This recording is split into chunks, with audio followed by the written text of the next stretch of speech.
Imagine this: a quiet California town, a crisp morning, a mother of two goes out for a jog and vanishes. Her name is Sherri Papini, blonde, smiling, the perfect suburban mom.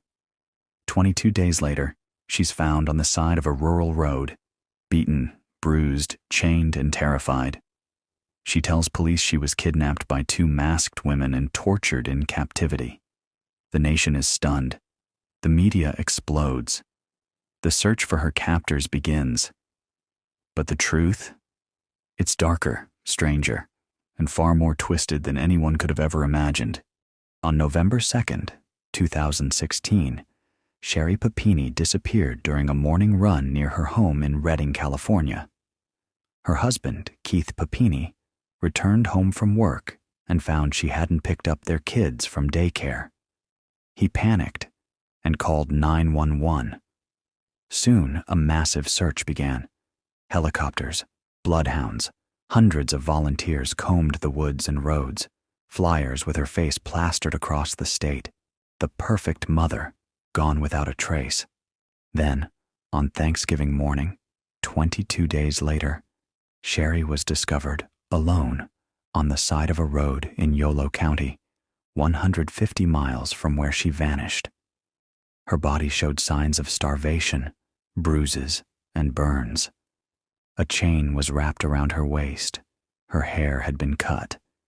She said her captors were two Hispanic women in masks, and that she had been tortured, branded, and beaten. The story shocked the nation. But the FBI had questions and suspicions. From the start, some things didn't quite add up. Sherri's descriptions of her captors kept changing. The chain marks and injuries didn't match her story. And then came the DNA. A sample found on her clothing wasn't from a woman at all. It was from a man.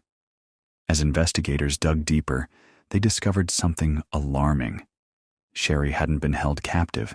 She had been hiding with her ex-boyfriend.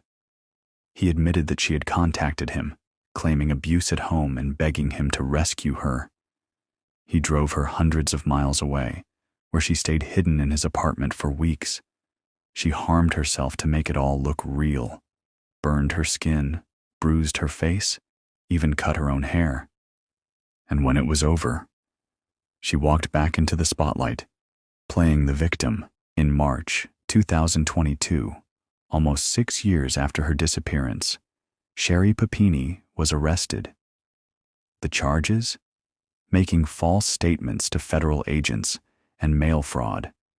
Because during those 6 years, she'd collected over $300,000 in victim assistance funds, money from the state, and donations from caring strangers. In court, Sherri finally confessed. It was all a lie. In September 2022, she was sentenced to 18 months in federal prison, followed by 36 months of supervised release. She was also ordered to repay every dollar she took, over $300,000. Her husband filed for divorce and was granted full custody of their children.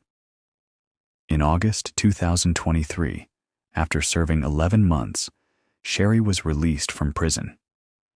She now lives with strict court-imposed restrictions and only limited supervised contact with her children. So why did she do it?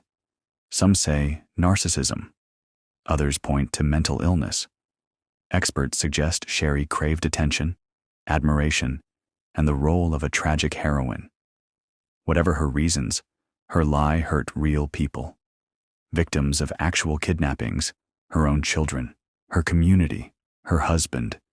She misled law enforcement, wasted public resources, and worst of all, she made the world a little more skeptical of women who say they've been hurt. The story made national headlines. It inspired documentaries, podcast episodes, and endless debates.